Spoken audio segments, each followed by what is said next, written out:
ఏ దేశం వెళ్ళినా భార్య దొరికి వివాహం చేసుకోవచ్చు, ఏ దేశం వెళ్ళినా స్నేహితులు దొరుకుతారు. ఎక్కడో ఏమండి మీరు మేము బంధువులు అని ఎవరైనా దొరకచ్చు, కానీ నా తోడ పుట్టినవాడు నా తోడ పుట్టినది అన్నది మాత్రం అది రక్త సంబంధం.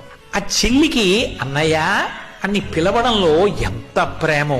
ఇంటికి వచ్చినప్పుడు ఎవరొచ్చారండి అని ఎవరో పక్క వాళ్ళు వస్తే మా అన్నయ్య అని చెప్పదు, ఇలా చెయ్యి పట్టుకుని మా అన్నయ్య అంటే. ఏమీ లేకపోనివ్వండి, ఆ అనుబంధాలు అలా ఉంటాయి. అది వాళ్ళిద్దరి మధ్య ఉన్న అనుబంధం.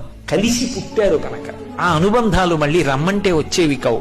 మనంత మనం ప్రయత్నపూర్వకంగా, అది ఒక గొప్ప మానసిక ధనం. నీకున్నంతలో ఒక 100 రూపాయల చీర చెల్లెలికి పెట్టి వస్తే ఆ కట్టుగా అన్నయ్య బాగుందా అంటే మురిసిపోవాలిగా నువ్వు. ఆ అనుబంధం మిగిలిన ప్రాణులకు లేదుగా. పరమేశ్వరుడు నాకేగా ఇచ్చాడు, దాన్ని వదులుకోవడం ఎంత అన్యాయం. ఏ దేశం వెళ్ళినా భార్య దొరికి వివాహం చేసుకోవచ్చు, ఏ దేశం వెళ్ళినా స్నేహితులు దొరుకుతారు. ఎక్కడో ఏమండి మీరు మేము బంధువులు అని ఎవరైనా దొరకచ్చు, కానీ నా తోడ పుట్టినవాడు నా తోడ పుట్టినది అన్నది మాత్రం అది రక్త సంబంధం. ఆ చెల్లికి అన్నయ్య అని పిలవడంలో ఎంత ప్రేమో. ఇంటికి వచ్చినప్పుడు ఎవరొచ్చారండి అని ఎవరో పక్క వాళ్ళు వస్తే మా అన్నయ్య అని చెప్పదు, ఇలా చెయ్యి పట్టుకుని మా అన్నయ్య అంటే. ఏమీ లేకపోనివ్వండి, ఆ అనుబంధాలు అలా ఉంటాయి. అది వాళ్ళిద్దరి మధ్య ఉన్న అనుబంధం.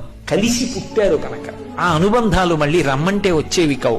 మనంత మనం ప్రయత్నపూర్వకంగా, అది ఒక గొప్ప మానసిక ధనం. నీకున్నంతలో ఒక 100 రూపాయల చీర చెల్లెలికి పెట్టి వస్తే ఆ కట్టుగా అన్నయ్య బాగుందా అంటే మురిసిపోవాలిగా నువ్వు. ఆ అనుబంధం మిగిలిన ప్రాణులకు లేదుగా. పరమేశ్వరుడు నాకేగా ఇచ్చాడు, దాన్ని వదులుకోవడం ఎంత అన్యాయం.